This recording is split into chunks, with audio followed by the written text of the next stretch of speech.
میں نے حدیث میں ایک واقعہ پڑھا، رسول اللہ صلی اللہ علیہ وسلم کے پاس ایک آدمی آیا جس نے اسلام قبول کیا. تو آپ کا طریقہ یہ تھا کہ جب کوئی اسلام قبول کرتا تو آپ اس کی ٹریننگ کے لیے، اس کی تربیت کے لیے اس کو کسی صحابی، کسی سینئر صحابی کے پاس کر دیتے تھے. تو آپ نے اس آدمی کو حضرت علی کے ساتھ کر دیا. یہ مدینے کا واقعہ ہے. وہاں لوگ روزانہ مسجد میں ملتے تھے. تو چند دن کے بعد آپ نے دیکھا کہ وہ آدمی دکھائی نہیں دے رہا ہے مسجد میں. تو آپ نے حضرت علی سے پوچھا کہ وہ آدمی کہاں گیا؟ تو انہوں نے کہا کہ مجھے بھی نہیں معلوم، مجھ سے بتایا نہیں، اور خود سے کہیں چلا گیا وہ. تو آپ نے فرمایا کہ جس آدمی کو وہ ملے تو وہ اس کو میرے پاس لائے. تو خیر کسی کو مل گیا وہ آدمی، پھر وہ لے آیا. آپ نے پوچھا کہ تم کیوں چلے گئے؟ تو اس نے کہا کہ آپ نے کہا تھا کہ علی سے دین سیکھو، تو میں نے سیکھ لیا. تو میں سیکھ لیا تو میں چلا گیا. تو آپ نے پوچھا کہ تم نے کیسے سیکھ لیا؟ تو اس نے عام کی یہ سورہ پڑھی، یہ بتایا انہوں نے مجھے. اس سورہ میں مجھے سارا دین مل گیا.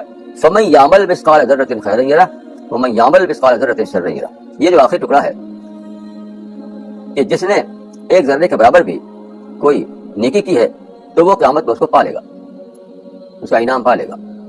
اور جس نے ذرے کے برابر برائی کی ہے تو اس کا بدلہ اس کو مل جائے گا آخرت میں. تو اس نے کہا کہ اس آیت میں مجھے سب دین مل گیا. کیونکہ آپ دیکھیے کہ جس آدمی کی فطرت زندہ ہو، جس کا ضمیر مر نہ گیا ہو، تو اندر کا جو کانشنس ہے، ضمیر ہے، وہ بتاتا رہتا ہے.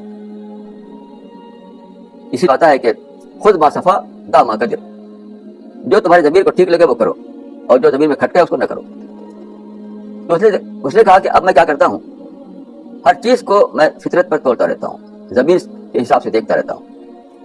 جب لگتا ہے فطرت کی آواز جب بولتی ہے کہ یہ کام تو ٹھیک نہیں ہے، اس کو چھوڑ دیتا ہوں. جب فطرت کی آواز کہتی ہے کہ کام ٹھیک ہے تو اس کو کرتا ہوں. تو آپ نے فرمایا کہ اس نے اپنے دین کو پا لیا. تو دیکھیے آدمی کے اندر اگر سچا احساس جاگ اٹھے، تلاش جاگ اٹھے، پانے کی اسپرٹ جاگ اٹھے، تو ایک سورہ، ایک آیت اس کی ہدایت کے لیے کافی ہو جاتی ہے. کیونکہ سچی بات ہے کہ سچائیاں ہمارے دل کے اندر رکھی ہوئی ہیں. بل ہوا آیات بینات فی صدور الذین اوتوا العلم. قرآن میں جن سچائیوں کا بیان کیا گیا ہے وہ انسان کے اندر پیوست ہیں، ہر انسان کے اندر.